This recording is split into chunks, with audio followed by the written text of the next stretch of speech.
Muito bem, irmãos e irmãs, convido vocês a abrirem suas Bíblias no Evangelho de João.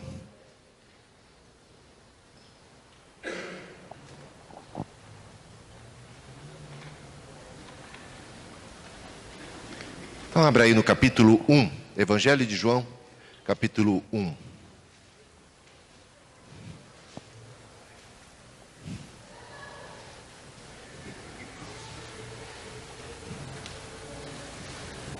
Do 1 ao 12, tá? Todo mundo encontrou? Então assim diz a palavra do Senhor. No princípio era o Verbo, e o Verbo estava com Deus, e o Verbo era Deus. Ele estava no princípio com Deus. Todas as coisas foram feitas por Ele, e sem Ele, nada do que foi feito se fez. Nele estava a vida, e a vida era a luz dos homens.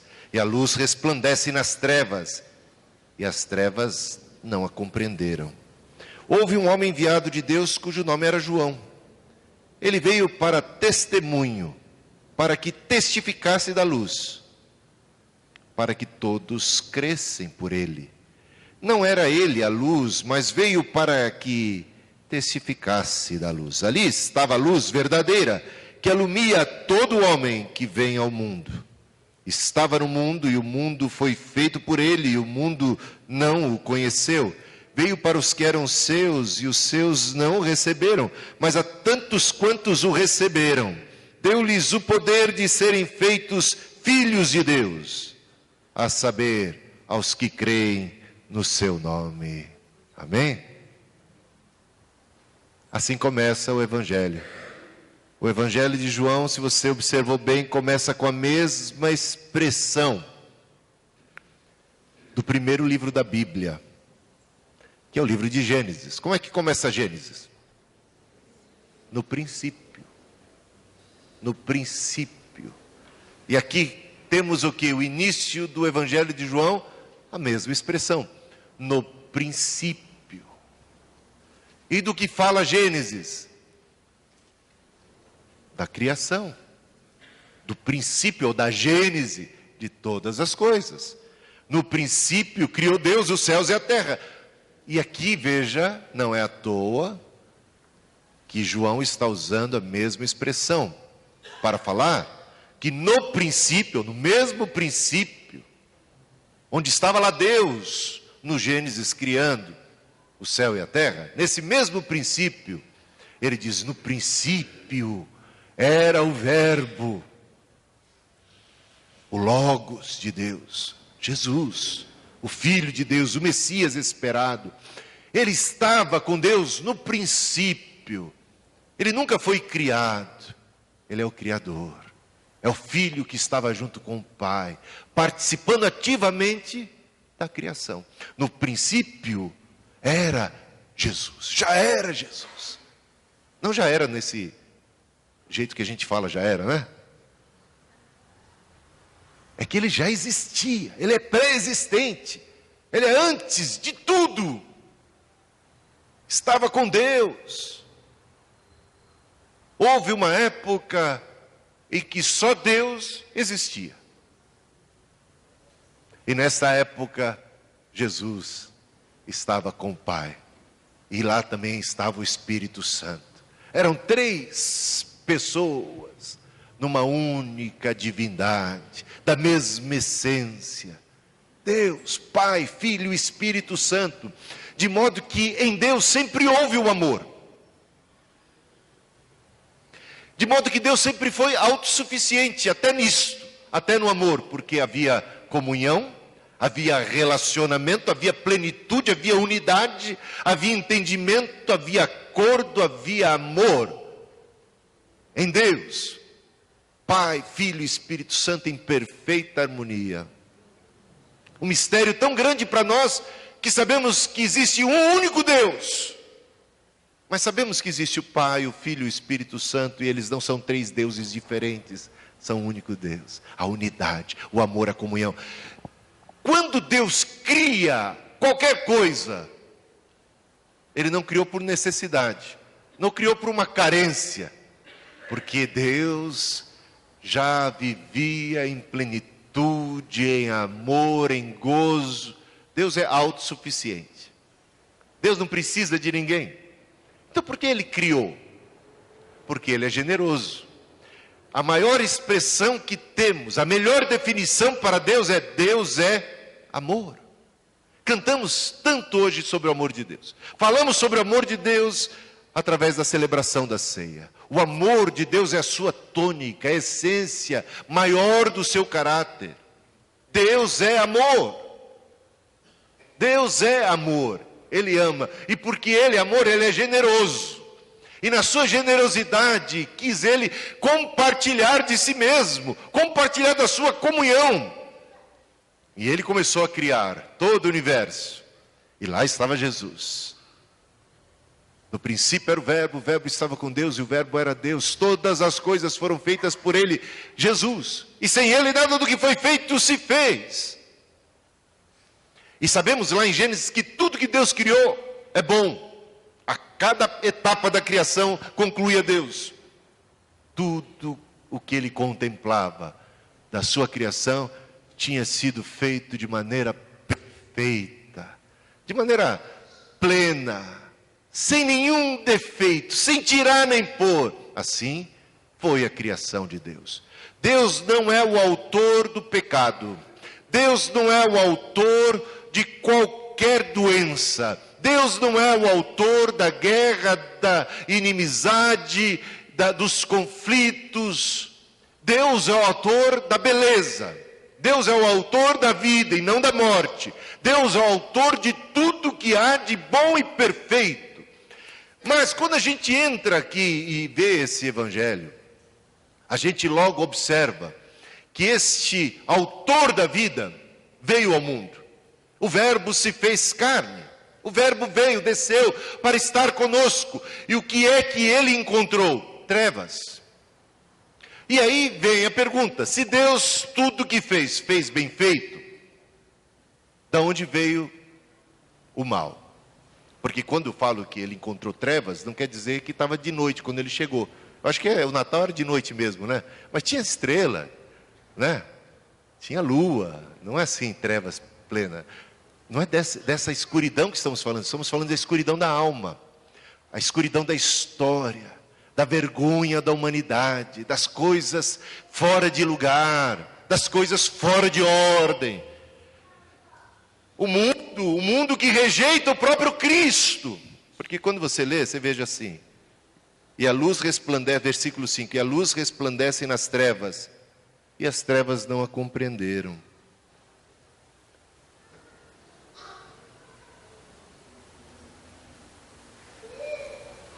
Ele até veio para os que eram seus, o seu povo, e o seu povo não o recebeu.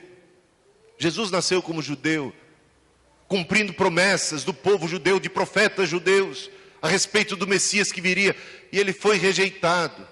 Falamos hoje da cruz, foi o lugar onde colocaram Jesus.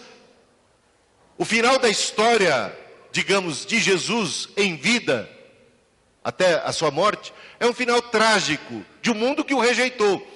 E a gente então se pergunta, é claro que a gente sabe que ele ressuscitou e a história não terminou por aí, mas a gente se pergunta, se Deus é bom e tudo que fez com amor, tudo que Deus fez com bondade, da onde é que veio essa história do mal? Por que é que as coisas ficaram do jeito que ficaram? Por que é que tivemos tanta desordem, tanta coisa fora de lugar, tanta maldade, tanta perversidade, não apenas em quantidade, também como em intensidade? É o que a gente vê. O mal se alastrando por toda a terra, por todo o mundo, alcançando todas as casas, alcançando todas as famílias, promovendo desastres, promovendo ódio, promovendo guerras, todo tipo de conflito, todo tipo de separação, todo tipo de esquisitice. Aonde? Tanta treva. Se Deus é todo poderoso e bom, por que existe o mal no mundo? Você já se fez essa pergunta? Se Deus é todo poderoso e Ele é bom, e se tudo que Ele fez é bom, então como é que se explica o mal no mundo? Essa pergunta, tem copinhos da ceia aqui depois. Quase que foram para o chão. Essa pergunta, um arminiano tem uma boa resposta para ela. O que era? É quem nasceu na Armênia? Arminiano? Não. Quem nasceu na Armênia é armênio, né? É que existem entre os cristãos dois grupos bem fortes e bem claros. Uns que acreditam que Deus predeterminou todas as coisas que existem, predeterminou tudo, inclusive a queda, inclusive o mal, inclusive a desordem. E um outro grupo que discorda e que diz que Deus, tudo que fez, fez bem.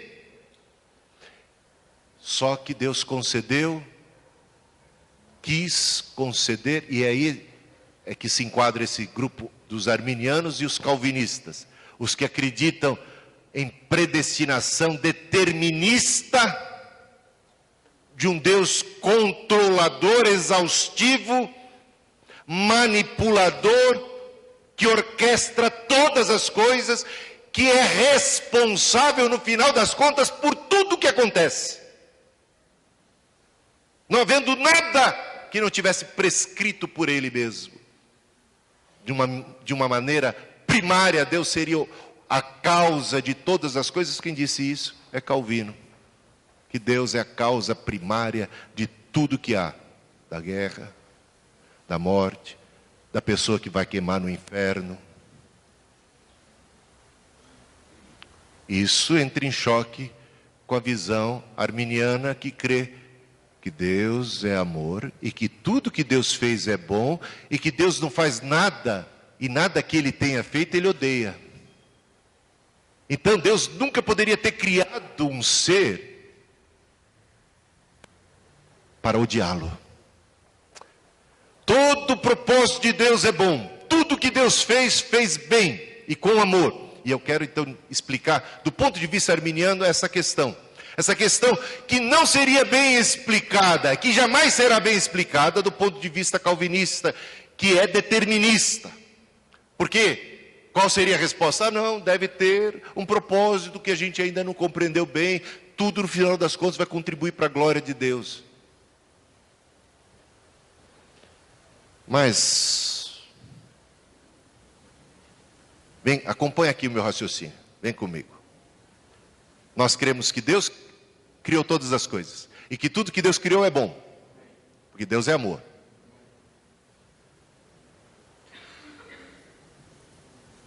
Perceba que ao criar seres humanos, Deus poderia ter criado seres humanos autômatos, robozinhos, para cumprir seus desígnios. E tudo funcionaria perfeitamente. Anjos autômatos, anjos robotizados. Cada anjo com um chip na cabeça para funcionar assim e assado. Cada ser humano autômato, cada ser humano robotizado, para funcionar aos comandos de Deus, para cumprir um papel pré-escrito por Deus. Se fosse este o caso, tudo na história funcionaria de acordo com os ditames de Deus, com os propósitos de Deus. Eu entendo que, sendo Deus bom, a consequência natural disso seria que tudo também funcionaria belo, harmonioso e perfeitamente. Está entendendo? Porque Ele é bom. Mas Deus optou, principalmente por perceber, por buscar. Veja que Deus está buscando algumas coisas, ainda que Ele não tenha necessidade. Mas por generosidade, Deus está querendo compartilhar de si com seres que Ele escolheu criar a sua imagem e a sua semelhança. Veja que quando diz a Bíblia que Deus nos criou a sua imagem e a sua semelhança, isso mostra que nós, seres humanos, fomos criados de maneira distinta de todo o restante da criação. Com potencial para Deus extraordinário. Com potencial para o relacionamento. Com potencial para dialogar com Deus, para interagir.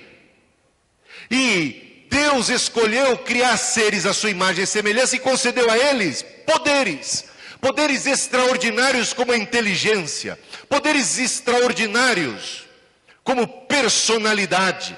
Poderes extraordinários como uma alma humana, como um espírito humano, com capacidade de relacionamento vivo, verdadeiro, não robotizado, não como um ator que representa um papel pré-escrito. Não, alguma coisa viva, muito intensa. É claro que concedeu a eles também liberdade. Porque se Deus está criando seres para com eles repartir, interagir, relacionar-se, amar e ser amado, Ele precisa conceder liberdade. Ele precisa dar a esses seres liberdade, porque não existe relacionamento digno, não existe relacionamento verdadeiro, não existe sem liberdade. Sem liberdade, todas as expressões de amor do ser humano seriam artificiais, concorda? Artificiais. Veja que Deus está buscando verdadeiros adoradores que o adorem em espírito e em verdade. Ele está buscando alguma coisa real. Ele pede que nós o amemos sobre todas as coisas. E permite que exista uma série de coisas para serem amadas em competição com Ele. Deus permite rivais. Deus permite outros deuses. Deus, em outras palavras, não apenas nos deu a liberdade, como também nos deu espaço para o exercício da nossa própria liberdade. Outra coisa que Deus poderia ter feito, observa bem, eu concedo liberdade, mas uma liberdade condicional, aonde Ele fica de marcação cerrada, 24 horas com um anjo tipo cão de guarda sobre nós. Bem ameaçador. Eu diria para vocês, qual de nós pularia fora? Está entendendo? A gente acabaria também cumprindo o seu desígnio e a sua vontade, fazendo o seu querer apenas por coerção, apenas por uma pressão extraordinária, por um poder sobre nossas cabeças muito maior do que nós, e que a gente não teria como resistir. Agora vem aqui comigo, porque Cristo está aqui, o Filho de Deus, o Criador de tudo, veio a esse mundo como uma luz que se manifesta no meio das trevas, e o mundo em trevas não compreendeu, não aceitou. Ele veio para o seu próprio povo, e o que nós lemos? O seu próprio povo não o recebeu. Mas como assim? Trata-se de Deus. Como é que você não recebe a Deus? Porque Deus manifestou-se de uma maneira resistível, não irresistível. Não é? Está entendendo? Se Deus quisesse nos converter a todos, o mundo inteiro hoje, até o Lula, não estou dizendo que ele não seja convertido, isso é com Deus, né? Estou só brincando. Pensa em todo mundo, os ateus, o mais ferrenho ateu do mundo. Você acha que Deus teria alguma dificuldade para converter alguém? O que você acha? Ele teria alguma dificuldade de converter alguém? Um dedo, um toque, e acabou. E a pessoa já está de joelho. Uma manifestação dele, do jeito que ele é, mais ou menos uma sombra de Deus, já faria um estardalhaço. Repare que não foi esse o método que Jesus escolheu, que Deus escolheu. Porque ao conceder espaço para o exercício de nossas liberdades, concedeu-nos uma certa, digamos assim, comodidade. Quando Adão e Eva pecaram no jardim, parece que Deus não estava tão presente assim, não é? Lembra bem? Quando Adão e Eva pecam, quem está presente? A serpente. O rival, o adversário, o inimigo, o outro.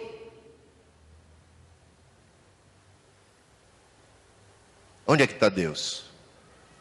Propositalmente afastou-se e deixou Adão e Eva mais à vontade. Nenhum anjo na marcação cerrada.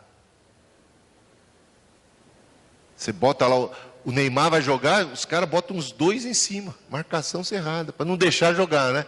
Mas Deus dá liberdade para o menino.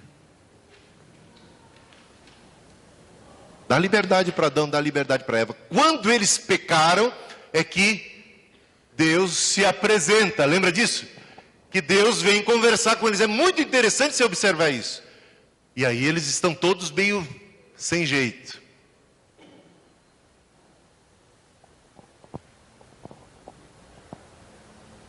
O que isso ensina para nós? Ensina que o mal existe no mundo como consequência de uma coisa boa que Deus fez. Que coisa boa foi essa que Deus fez e que gerou o mal? Seres humanos criados à sua imagem e à sua semelhança. Você não acha que isso é uma coisa boa? Ou você preferia ser uma boneca que repete frases bonitas? Eu não vou falar que eu falei isso para os homens, né? Mas para os homens é um robozinho, né?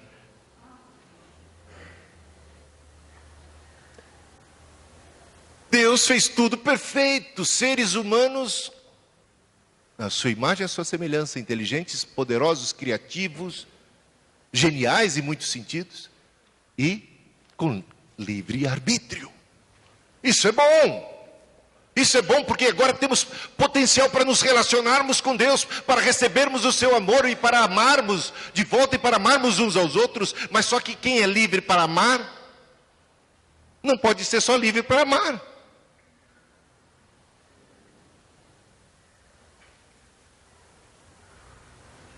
Eu gostei muito de uma garota uns tempos atrás. Ela está aqui. Ah, como eu gostava dela. Mas ela não gostava de mim.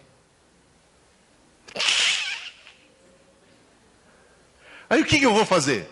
Eu vou amarrar ela? Eu vou bater nela para ela gostar de mim?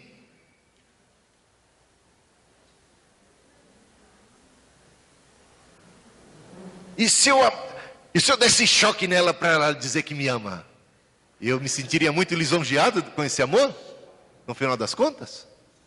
Se eu a torturasse para que ela pudesse expressar o seu amor? Se eu a escravizasse, amarrasse a mim? O que vocês acham desse relacionamento? Coisa de doido, não é? Coisa de maluco. Perceba que Deus, ao criar seres humanos livres, e amando esses seres humanos e dando para eles tudo de bom, Ele concedeu para eles espaço. Espaço para ir embora. Espaço para odiar. Espaço para matar. Porque ninguém pode ser livre só numa direção. Liberdade já implica a outra, o oposto, o contrário. Uma vez ela me deu um fora. A gente já estava namorando. Depois eu tive que conquistar, né? Não amarrei nada. Aqui no negócio é só passou pela cabeça, mas falei assim, eu acho que não vai dar certo. Esse negócio da coerção não vai dar certo. Aí a gente começou a namorar, mas éramos jovens, 16 anos. Aí ela me deu um fora. Eu acho que ela estava interessada em outro rapaz na época. É verdade. Está filmado aí, ó. Ela pensou no outro. E aí eu pensei nela e falei assim, puxa, isso dói. Porque eu gosto tanto dela, né? Mas sabe o que eu fiz? Eu não fiz nada. Eu não vou amarrar essa menina comigo. Eu vou dizer que eu a amo, eu vou mostrar o meu amor, mas ela é livre para amar quem ela quiser. E se ela não me quiser, eu vou ter que arcar com as consequências. O que eu não quero é uma Cristina amarrada a mim, à força. Lembra quando o filho pródigo, e ainda bem que ela voltou. Tem uma frase que diz assim: eu amo a liberdade e concedo liberdade a tudo que amo. Se for embora, bom, de fato nunca foi meu de verdade. Se retornar, aí é outra história, não é não? É outra história. Se está comigo porque quer. Esse negócio de... Gente, olha quanta barbaridade acontece. Me abandonou, me traiu, me que não sei o que e tal. Os caras estão matando. Principalmente homem, né? Praticando violência contra as mulheres. Aquele machismo, aquele autoritarismo, aquela coisa doentia, monstruosa. Isso é um demônio na alma dessa criatura. Eu não pode botar, quando eu falo demônio, a pessoa se autodemonizou, a gente não pode nem colocar a culpa no demônio, não. Eu falo que a pessoa se transforma no demônio, se transforma num capeta, se deixa, se abre para o mal, por livre, espontânea vontade, pelo exercício do seu livre arbítrio, se expõe a essa tragédia, e aí violência, ódio, vingança. Que é isso, gente? Onde a gente vai parar assim? Mas eu lembro da história do filho pródigo. E acho tão lindo que o pai que amava tanto aquele filho, o filho chega com a maior cara de pau e fala assim: pai, eu quero é só a herança. Eu quero é só o que o senhor tem. Eu só estou interessado nas coisas que o senhor tem. E eu quero essas coisas para viver bem longe do senhor. Eu quero puxar o carro. Foi isso que ele fez? Foi. O que o pai fez? Concedeu a herança. Porque o pai podia ter sido marrento também, falar assim: o quê? Então vai sozinho, sem dinheiro, sem nada. Já que é para fazer essa bobagem. Não, veja que isso tem a ver, isso simboliza que nós recebemos de Deus vida, capacidade, inteligência, uma herança. E o filho pródigo representa cada indivíduo que um dia foi criado por Deus, e nesse sentido faz parte desse amor de Deus, é objeto desse amor de Deus. Recebeu a herança, mas recebeu a liberdade, a autorização. Inclusive, como que ele era muito jovem, lembra disso? Ele recebe, eu lembro que a Cristina, para casar comigo, ainda era jovem, precisou que o pai assinasse, não é? Eu não sei como é que é o nome disso. Bem, você está entendendo, né? Como é que vocês... Emancipação! Falou tudo agora. Deus concedeu a emancipação para aquele garoto. Seguir o seu destino. Seguir a sua sina. Seguir a sua cabeça. Deus não traçou o destino. Se o pai pudesse e quisesse traçar um destino diferente para ele. Mas não foi isso que o pai fez, ainda que tivesse poder para, como ele era menor ainda, para segurá-lo, mas ele não fez, concedeu liberdade, porque o pai não quer absolutamente filhos contrariados dentro de casa. E o coração do pai estava sempre aberto, sempre pulsando. É o coração de Deus, porque Deus amou o mundo de tal maneira, o mundo inteiro, cada indivíduo, toda a humanidade, de tal maneira que deu o seu filho. Deu o seu filho, mas não para o filho vir aqui e fazer conversões, as chicotadas. O filho veio ao contrário, receber chicotada.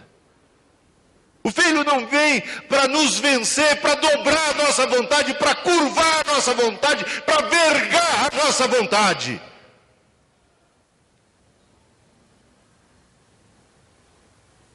Olha o que o texto diz. Versículo 9. Ali estava a luz verdadeira que alumia todo homem que vem ao mundo. Estava no mundo e o mundo foi feito por ele. E o mundo não o conheceu. Veio para os que eram os seus e os seus não o receberam.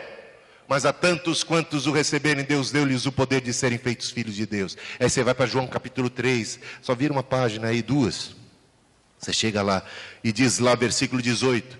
Quem crê nele não é condenado. Mas quem não crê já está condenado. porquanto não crê no nome do unigênito Filho de Deus.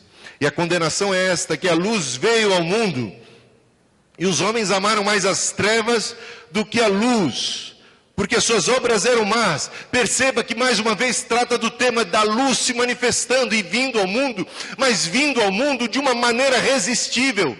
A luz veio ao mundo para tirar as pessoas das trevas. A luz veio ao mundo para curar as trevas das pessoas. A luz é suficiente para iluminar toda a humanidade. Ela se manifesta ao mundo como um todo. Mas as pessoas têm ainda a opção de amarem mais as trevas do que a luz. As pessoas continuam tendo a opção de se esconderem nas suas cavernas, se assim o preferirem.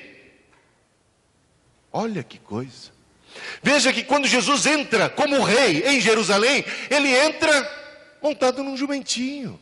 Mas ele é o rei, por que não vem com um exército poderoso para subjugar seus inimigos? Porque ele escolheu conquistar-nos através da cruz. Ele escolheu conquistar-nos através de atrair-nos. Assim como um namorado digno deve fazer com a namorada. Assim como uma namorada digna deve fazer com alguém que pretende namorar.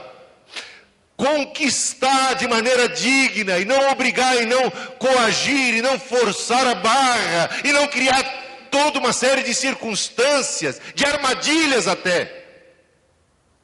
É o respeito que Deus tem pelo ser humano, que Ele mesmo criou assim, a sua imagem, a sua semelhança, concedendo a eles liberdade.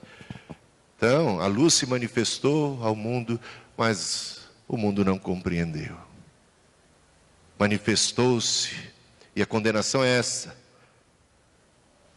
que a luz vem, mas tem gente que não quer saber da luz. Cristo morreu por todo mundo. A gente citava até um versículo na hora da ceia. Ele é a propiciação, Jesus fez propiciação pelos nossos pecados. A ideia de propiciação, ele fez uma obra expiatória. Ele fez uma obra de salvação para cobrir os pecados da gente e do mundo inteirinho. Só que isso é como uma luz, uma graça que se manifesta para abraçar todo mundo. É um presente de Deus para toda a humanidade, mas não é um presente que vai se estabelecer de modo coercivo, impositório. Ou seja, as portas da casa paterna estão totalmente abertas. O pai está totalmente de braços abertos, oferecendo boas-vindas, abraçando um filho pecador, um filho que o que fez foi destruir toda a sua herança. Voltando as costas para o pai, só aprontou bobagem, mas agora é acolhido, tem a abertura, e os braços do pai estão abertos para todos os filhos pródigos que existem no mundo. É o amor de Deus, é a luz de Deus para toda a humanidade. Jesus veio buscar e salvar o perdido. Mas ele não vai salvar o perdido a contragosto do próprio perdido. Ele não vai violentar o livre-arbítrio de quem quer que seja. Ele vai amar, ele vai abrir o seu coração de amor. E nós cantamos hoje, vê se coloca aí, Douglas, na tela, aquele hino do que cantamos hoje, né? E tem, eu acho que é a segunda estrofe, que fala, vamos ver, vai chegar, que fala, afável, humilde e muito manso, esse mesmo, afável a porta do meu coração. Você reparou nessa letra? É Deus, é Jesus. Afável, é boa essa palavra, não é? Afável. A porta do meu coração, humilde, assim como entrou em Jerusalém, humilde, manso, num jumentinho, humilde, muito manso, aguardou a admissão. Você lembra esse texto aqui? Esse hino está inspirado em Apocalipse capítulo 2. Não, capítulo 3. Que fala Jesus falando assim: eis que estou à porta e bato. Se alguém ouvir a minha voz e abrir, usar o seu livre-arbítrio para abrir a porta, entrarei em sua casa, cearei com ele, ele comigo. O propósito de Deus é a salvação de todos os homens. Cristo morreu para salvar todos os homens. Deus é verdadeiramente amor. Não criou ninguém para destruição, não criou ninguém para condenação, não criou ninguém para danação. Tudo que Deus criou, Ele amou. E tudo que Ele fez, fez perfeito. Mas ao fazer seres humanos perfeitos com livre-arbítrio, esses seres humanos tiveram espaço para o exercício desse livre-arbítrio, e a partir daí surge o mal. O mal como um apêndice, como um acréscimo, como uma decorrência da desobediência, do mau uso da liberdade humana, e que Deus permite que siga existindo por um tempo, enquanto Deus busca verdadeiros adoradores, quando Deus busca pessoas que realmente o amem de fato e de verdade. Ele vem para salvar, Ele vem para curar, Ele vem para remediar, mas esta cura não será impositiva. Esta cura é o tipo da vacina que não vai ser obrigatória. É cura, essa vacina que Cristo proporciona para o problema do pecado, ela não é compulsória. É uma oferta abundante para todos nós, para quem quiser. É a luz de Deus, mas é resistível. E por isso você vai ler lá em Atos capítulo 7, versículo 51, no sermão, no discurso, último discurso de Estevão antes de morrer, que está ali registrado. É Atos 7, 51. Ele vai dizer assim, a respeito do povo, desse povo que é seu compatriota, que é seu conterrâneo, povo do qual ele também faz parte, povo que tinha as escrituras, povo que tinha as promessas. Ele vai dizer assim: vocês sempre resistem ao Espírito Santo. Então é possível resistir ao Espírito Santo? Sim, veja o texto que lemos hoje, João 1, 12 diz: ele veio para os que eram seus e os seus não o receberam. Ele veio para os que eram seus e os seus não o receberam, está lá, João 1, 11. Ele veio para os que eram seus e os seus não o receberam. E o povo, esse povo, Estevão diz: vocês sempre resistem ao Espírito Santo. Ninguém aqui vai se converter, ou já se converteu, sem o auxílio do Espírito Santo. Depois da queda, a gente ficou morto nos nossos delitos e pecados. Estávamos em frangalhos. Mas Deus, por sua graça, envia a luz para o mundo inteiro. E essa luz vem através da pregação do Evangelho, do conhecimento da verdade, de uma palavra. E o Espírito Santo trabalha no nosso coração. E o Espírito Santo, como ouvimos da boca de Jesus, ele trabalha para nos convencer do pecado. Ele trabalha para nos convencer da condenação, do juízo. Ele trabalha para nos convencer, mas não de modo coercivo. É uma voz, é uma ação do Espírito que pode ser resistida, e que o povo daquela época, na sua grande maioria, resistiu.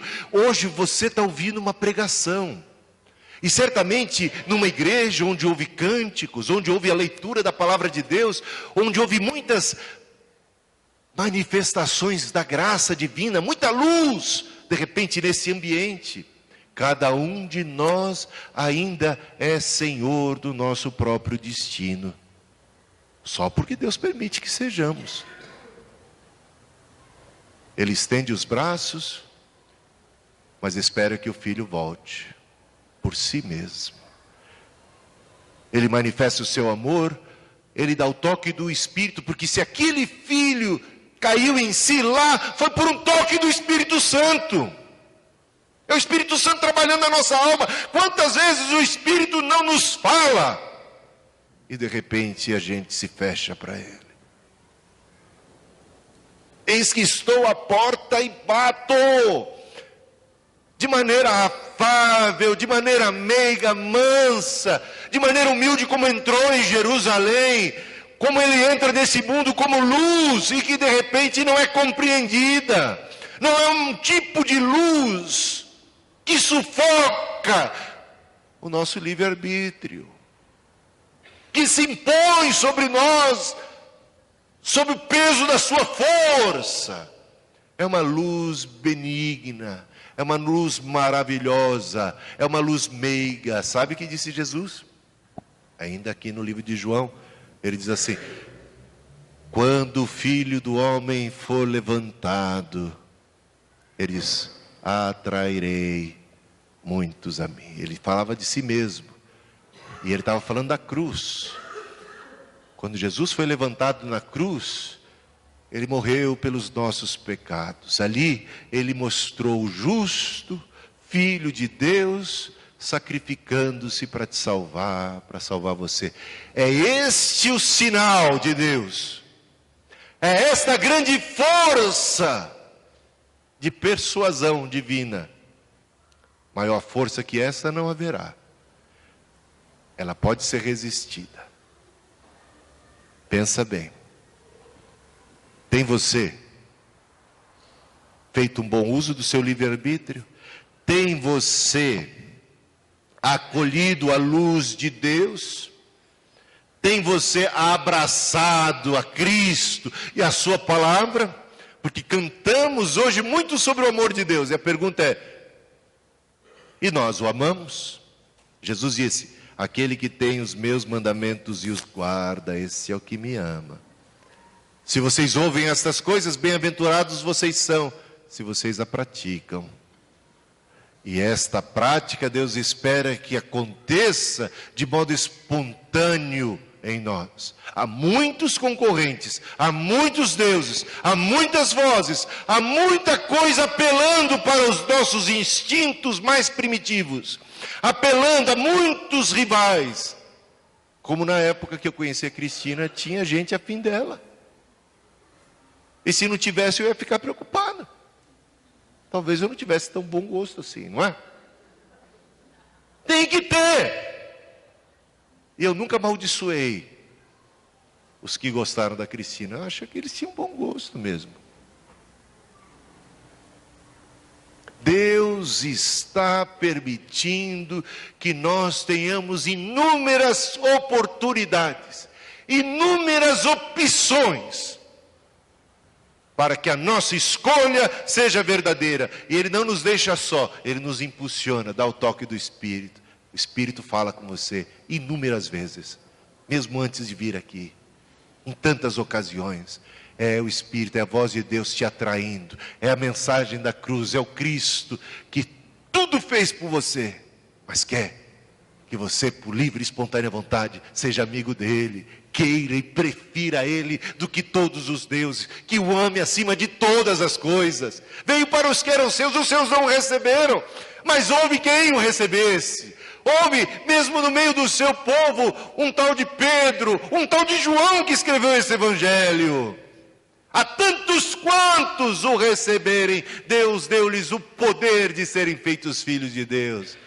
Você tem esse poder, porque Deus está te dando o poder de ser amigo de Deus, o poder de ser recebido nessa luz, abraçado nessa luz. Esse é um convite, esse é algo como que um abraço de Deus extensivo a toda a humanidade. O sangue de Jesus, suficiente para perdoar-nos a todos, mas será eficiente apenas para os que receberem. A tantos quantos o receberem pela fé, receberem a cruz, receberem a mensagem, valorizarem, se apegarem, Deus seja louvado. Amém? Coloquemos-nos em pé, convido os pastores à frente e com a incumbência de interceder por todos os que nesta noite carecem de uma oração em especial.